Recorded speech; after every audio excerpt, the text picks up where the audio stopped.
¿Qué tal? ¿Cómo están amigos y amigas de esta comunidad? Hace unos días se dio a conocer una información que pasó un poco por debajo debido a la dinámica informativa que se ha estado generando en otros rubros, pero que involucra directamente a protagonistas de las historias actuales. Hablamos de Estados Unidos, hablamos del narcotráfico, hablamos de los chapitos, y que nos llevó a otro punto, a la gentrificación a cargo precisamente de un grupo criminal en torno a una ciudad de nuestro estado, una ciudad que no es cualquier ciudad. Pero vamos a platicar más a fondo con mi querido Marcos Vizcarra, periodista de investigación de la revista Espejo, a quien saludo con mucho gusto. Marcos, ¿cómo estás? ¿Qué tal, Jesús? Qué gusto poder escucharte, poder estar aquí contigo platicando. Oye, querido amigo, pues yo lo primero que te preguntaría es, a ver, vienen estas sanciones por parte de Estados Unidos, se evidencian a diversas empresas y en un trabajo que ustedes ya venían realizando también se comienza a confirmar lo que ustedes han venido denunciando, es decir, esta gentrificación por parte del grupo de los Chapitos en Sinaloa. ¿Cómo ha operado precisamente todo esto, oye?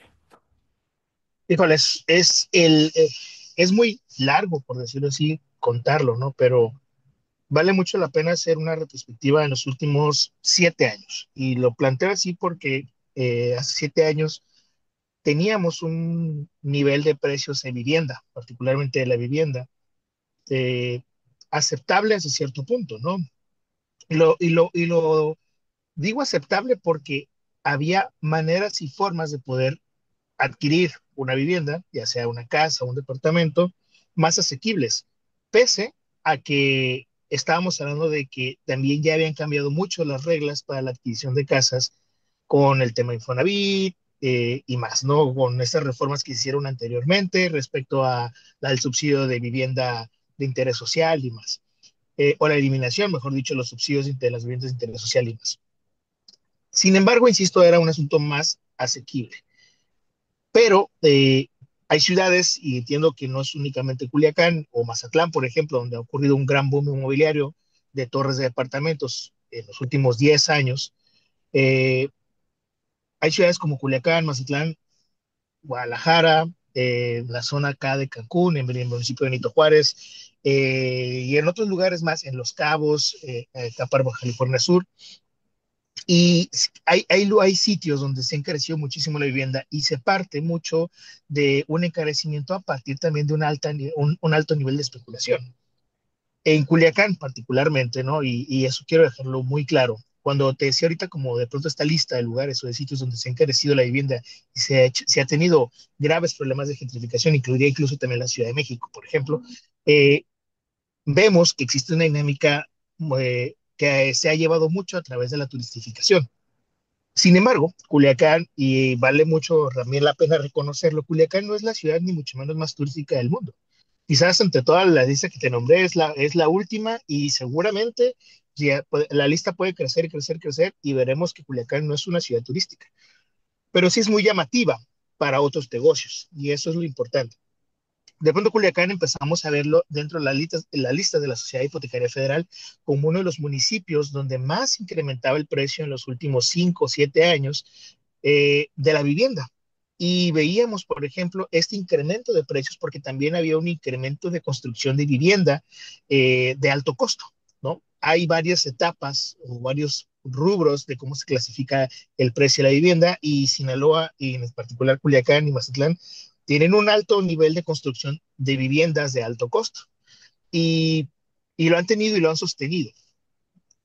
El tema es que quién compraba esas casas. Si de pronto nos vamos tú y yo a revisar los datos del Instituto Mexicano del Seguro Social sobre los salarios, veremos que Culiacán, como municipio, es uno de los sitios en el país, incluso diría uno de los lugares, Sinaloa está dentro de los últimos 3 lugares con los salarios, ¿no? O sea, estamos, mejor dicho, en el top 3 de los peores salarios de todo el país.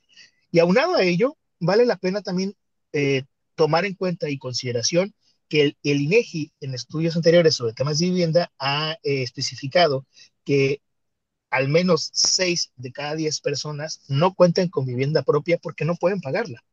Esos datos son súper interesantes y porque además hay un tercer dato del INEGI que cuando ya hablamos sobre temas de ingreso y de poder adquisitivo, particularmente esto, poder adquisitivo, vamos a ver que Culiacán y Sinaloa entero se convierte en otra cosa. O sea, tenemos los peores salarios, hay muy pocas personas con vivienda propia, pero cuando hablamos de poder adquisitivo ya hablamos de una situación distinta.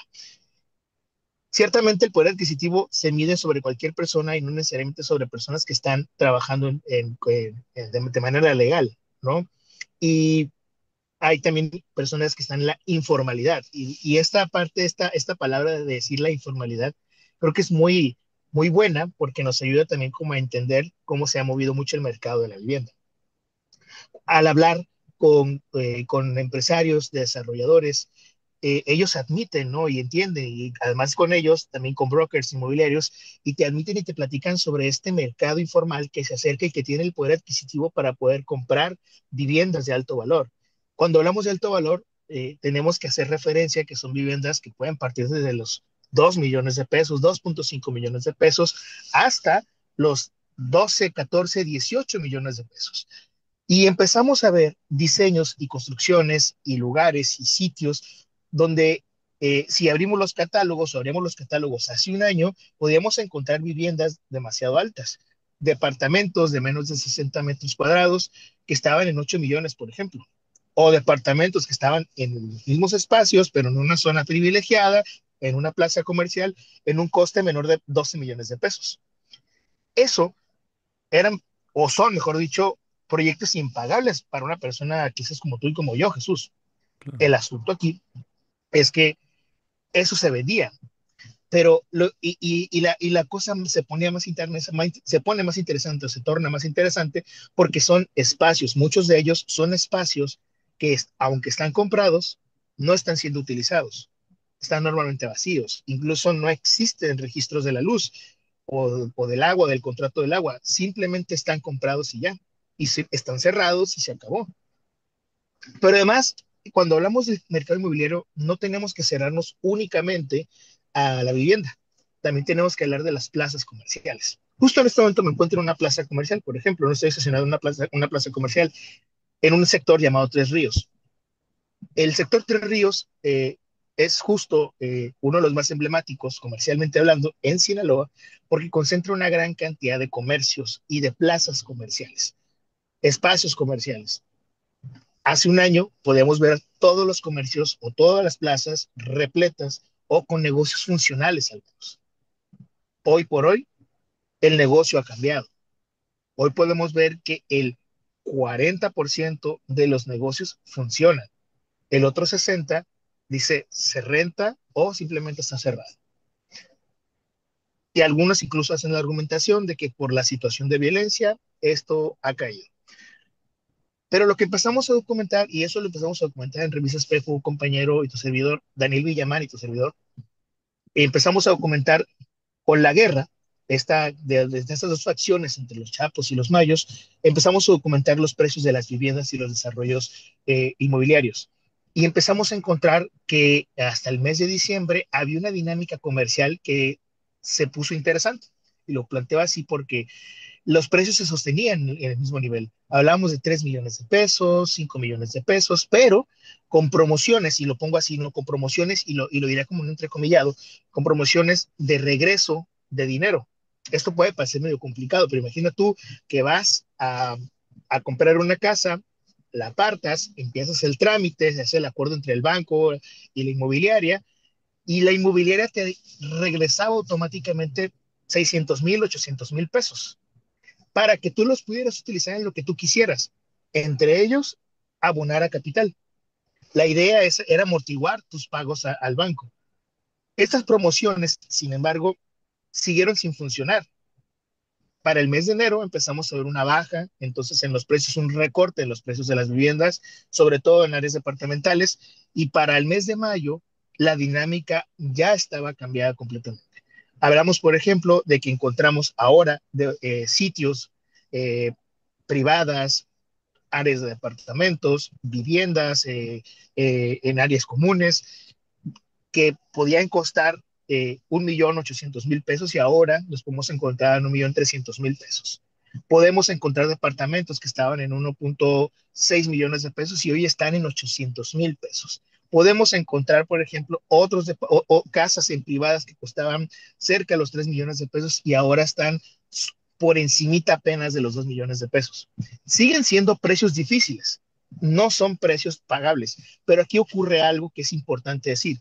Los desarrolladores, lo que menciona sobre todo la Canadevi, que es esta Cámara Nacional de la Industria de la Vivienda, la Canadevi en Culiacán reconoce que están sufriendo ahorita dos factores y dos cosas importantes. La primera es que nadie está comprando o sus compradores potenciales no están comprando. ¿Quiénes eran? Quienes tenían el poder adquisitivo suficiente para hacer eso. Y no es que tuviéramos gente rica que todo el momento quería comprar casas, simplemente que había un mercado específico para eso, para comprar esas casas. Y ese mercado ya no está, Jesús. Y ya no está porque ese mercado ahora está comprando otras cosas que necesita para su guerra. Y no estamos hablando propiamente de casas ni carros. Entonces, lo que sucede es que ese dinero se trasladó a otro tipo de inversiones u otro tipo de cosas, pero la vivienda se sacó. Entonces, ese mismo mercado, de como dejó de comprar, entonces ya no está comprando y ya no está habitando y ya no está en la ciudad.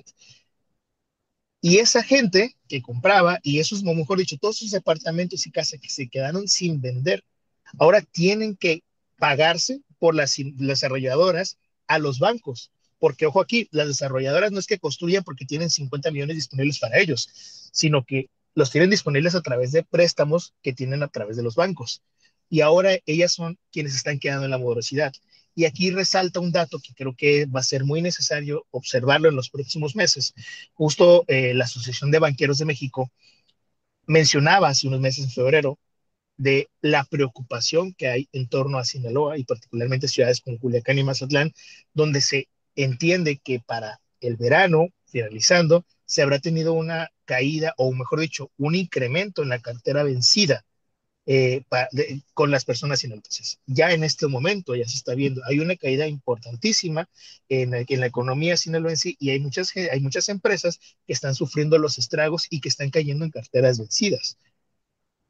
Esto, entre esas empresas, hay que sumar a aquellas desarrolladoras inmobiliarias que posiblemente no logren vender sus viviendas.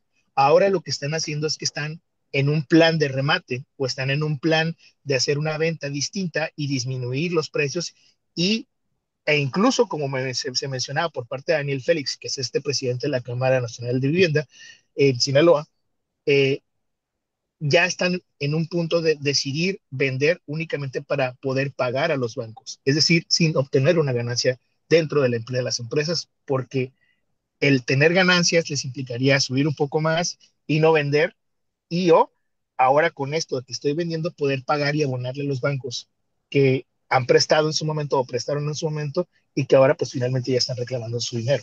Eso es lo que ha estado pasando, es algo muy interesante porque sí vivíamos, y lo mencionabas al principio, vivíamos en una burbuja inmobiliaria, una burbuja que estaba condicionada por quien podía pagar altos costos y muchos, o la mayoría, o gran parte de esos, y así mencionado también por desarrolladores inmobiliarios, eran personas que se dedicaban a rubros informales, que ahora, que hoy mismo, están desapareciendo poco a poco de la ciudad y que se está reventando esta burbuja y por lo menos veremos o tenemos un horizonte de que por lo menos en los próximos 2 meses no va a regresar. Oye, ¿y cómo va a impactar esto en el sinaloense de a pie? O sea, ¿cómo le va a pegar a la gente que de una u otra forma tenían vínculos Claro. laborales, en fin, con este tipo de prácticas? Fíjate que eso es bien importante porque ya impactó, Jesús, ya está impactando, ya lo vemos. ¿Cómo lo vemos? Mm, había, por ejemplo, restaurantes que te vendían cortes, que te guste, de carne, que podían costar 1,000 pesos, 2,000 pesos, 3,000 pesos. O sea, imagina ir a un restaurante y a tener una cena espectacular, ¿no? Eh, y sucedía, e incluso los veías hasta llenos esos lugares.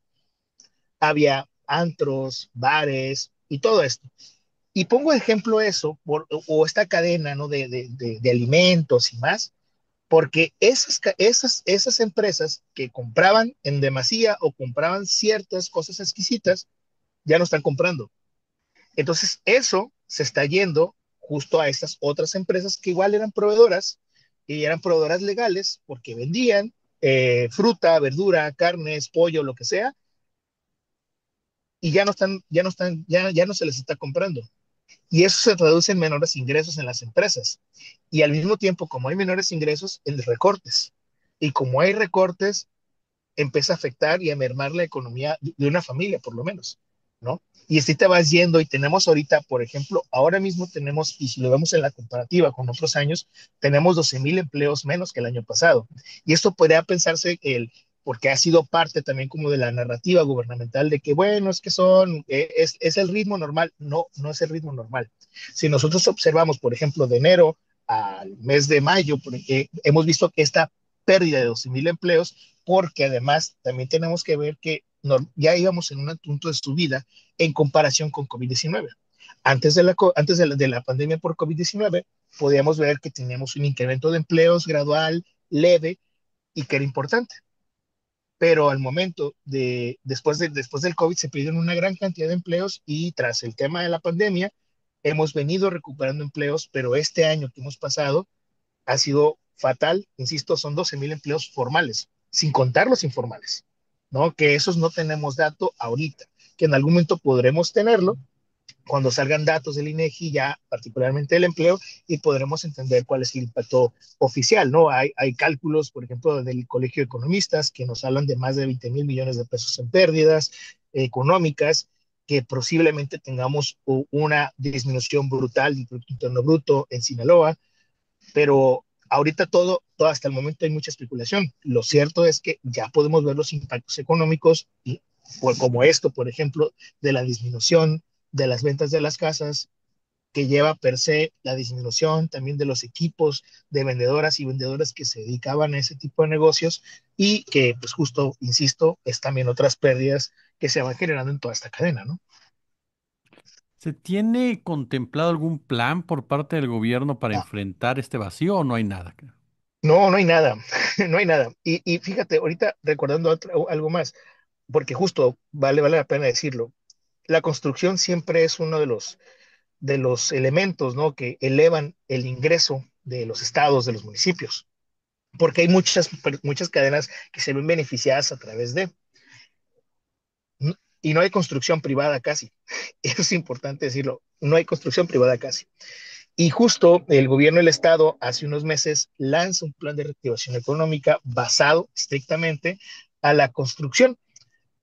Solicita un megapréstamo de poco más de 2,5 millones de pesos, si no me equivoco, más de 2,3 millones de pesos, 2,3 mil millones de pesos, mejor dicho, para cumplir un objetivo de un paquete de obras